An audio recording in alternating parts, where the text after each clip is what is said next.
almost whole island homeless in Hurricane Beryl's wake. Having survived the night as Hurricane Beryl tore across her idyllic home of Union Island with ferocious force, Katrina Coy was taken aback by the extent of the devastation which lay before her. Virtually every building on the island which lies off St. Vincent and the Grenadines has been razed or badly damaged, she said. Union Island is in a terrible state after Beryl passed. Literally, almost the whole island is homeless, said Miss Coy in a video message. There are hardly any buildings left standing. Houses are flattened, roads are blocked, the electricity poles are down in the streets. Fisherman and fishing guide Sebastian Saley agreed. Everything is lost. I have nowhere to live right now, he said. A resident of Union since 1985, he lived through Hurricane Ivan in 2004. But Hurricane Beryl, he said, was on another level. It's like a tornado has passed through here. 90% of the island, easily 90%, has been erased. The extent of the shock and fear is still evident in his voice. I was sheltering with my wife and daughter, and to tell you the truth, I wasn't sure we would make it out at all. His cousin, Alize, who runs a hotel with her family, described a horrific experience as Beryl passed over their town. She said they had to push furniture against the doors and windows to keep the sustained winds and huge gusts from blowing them open. The pressure was so intense that you felt it in your ears. We could hear the roof coming apart and smashing into another building, windows breaking, flooding. No one knew it would be this bad. Everyone is traumatized. An organic farmer and beekeeper, as well as a fisherman. Sebastian's 2 farms and his beehives have been completely destroyed as well. Still, he said the community's immediate priority is shelter.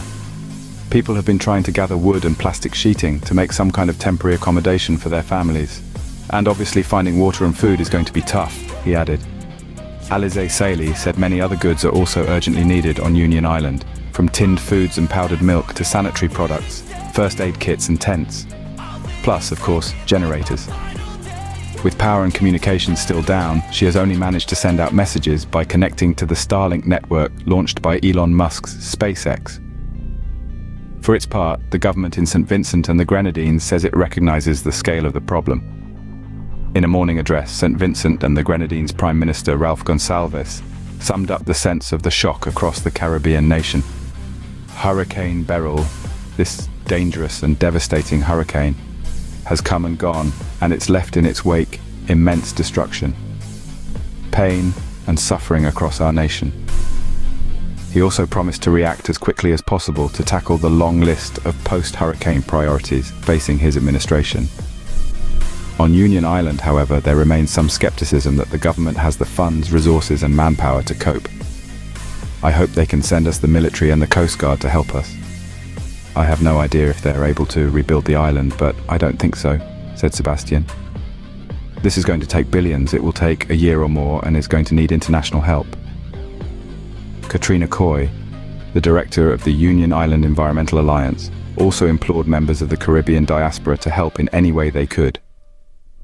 We're in dire need of help. Emergency kits, food, evacuation, all of that is needed in this moment.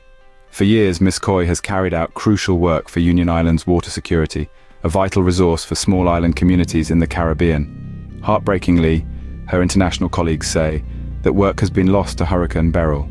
Beryl hit land on Monday as a Category 4 hurricane, with sustained winds of 150 miles per hour, 240 kilometers per h. Thousands of people are still without power, and many are in temporary shelters in St. Vincent and the Grenadines, Grenada and St. Lucia. Yet despite the chaos and the homelessness across every inch of the island, Sebastian Saley said he was just thankful things weren't even worse.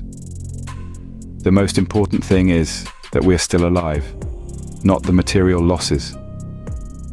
After witnessing the power of what we went through, today I was just pleased to see my neighbors were still here.